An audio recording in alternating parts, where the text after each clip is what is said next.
What's up, everyone? Welcome back to our NBA Offseason update, part 2. Got some loose ends to tie here. A few guys coming back, a few guys moving around, some NBA league office news here. Some NBA gossip here. So let's start with the extensions here. Yeah, so Dallas is able to extend Luka 5 more years at 207, so it's around 41. And you know how the contracts, they just increase. Dallas had to do it. If they can get him some surrounding pieces, that'd be great. It's got to be by trade at this point, really, because the free agent market's looking a little dry at the moment. Yes. And Kawhi's back with the Clippers. Yeah. So the Clippers actually had a big day. They re-signed Reggie Jackson to a 2-year contract, $22 million. And then Kawhi announces that he's coming back. Still no details on how long that's going to be. Obviously, he's not playing next year. Yeah. Which that's probably what they're working out right now. Yep. But Kawhi will be in a Clippers uniform for at least a few more years. Yeah, that's not a surprise to see how the Clippers played, especially without him. That's got to be hopeful. Yeah. Of course, he would have wanted to be a part of that, and had he been... He may have pushed them over the edge. Exactly. All right, so D. Schroeder takes an L. Yeah, he had an offer for $80 million over 4 years. Yeah, Schroeder was offered, it was $80+ million. I think it was 87. Don't quote me on that, though. Yeah. For 4 years to come back to the Lakers, which I thought was puzzling because I didn't really think he fit the Lakers scheme, and I didn't think the Lakers really were all that committed to him. No. So I don't blame him for not wanting to go back to the Lakers. It may have been a sign and trade, though, but continue. But I think he overestimated his value. I think if this was last offseason, he probably could have gotten that from a team coming off of a 6th Man of the Year nomination. Yep. But this he had a down year. It wasn't a terrible year, but it was a down year.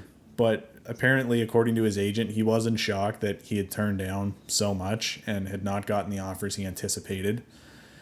And so he signs a 1-year, $5.9 million deal. So definitely a huge pay cut, cut in terms. But he only wanted a 1 year because he wants to prove himself and get back out there in free agency next year. I think he helps Boston. I think they kind of had a need for... a point guard, especially now that Kemba's out of the door. Yeah. Kemba's out the door. They especially they have a need for all-around depth. Yeah. And I think Schroeder, in terms of that backcourt, I like Peyton Pritchard. As a Celtics fan, I like Peyton Pritchard. But I don't think he's ready to start yet. I think eventually he could be their starter. Yep. He's tearing it up in Summer League right now. But Dennis Schroeder offers that starting caliber point guard. And it just offers a lot more movement, flexibility. They can get flexible with their lineups. With a new coaching staff, that's obviously something you want. Yeah, and it gives you the options for sure. Yeah. Sad to see him in shock. Another shocking detail is tampering in the Lonzo Ball and Kyle Lowry trades. Yeah. I haven't heard of this. I have no idea what's going on in this arena, but it's very interesting to hear. It happens a lot, especially when you're talking about RFAs. It happened with Bogdanovich last year when he was supposed to be going to the Bucks. Instead, he goes to Atlanta. But that had nothing to do with the investigation. He still could have signed with the Bucks, but he just wanted to go somewhere else. So ultimately, Lonzo Ball and Kyle Lowry, it's very likely that these trades will go through and that Ball will be with the Bulls. Lowry's going to be with the Heat. But it just comes down to it. It gets really tricky when you're doing a sign and trade because technically they're still under the rights of these other teams. There's still the regular tampering rules are still in place. It could be upwards of members of management who are involved could be suspended for the year. There's severe fines. The Bucks lost a 2nd-round pick, and that was also taken into account that Bogdanovich didn't sign there anyways. So they could lose 1st-round picks here. So it gets iffy. It's notable because you never want to see these sign and trades sit there for that long.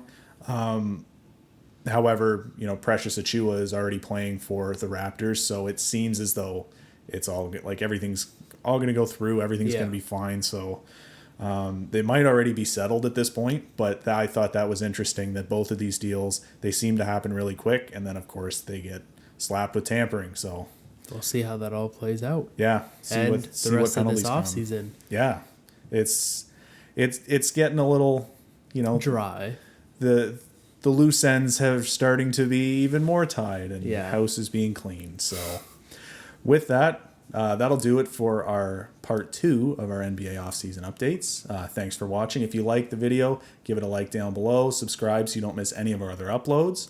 Comment down below what you think of these moves, what you think of Luka coming back, etc. And with that, that'll do it for this video. We'll see you in the next one. Peace.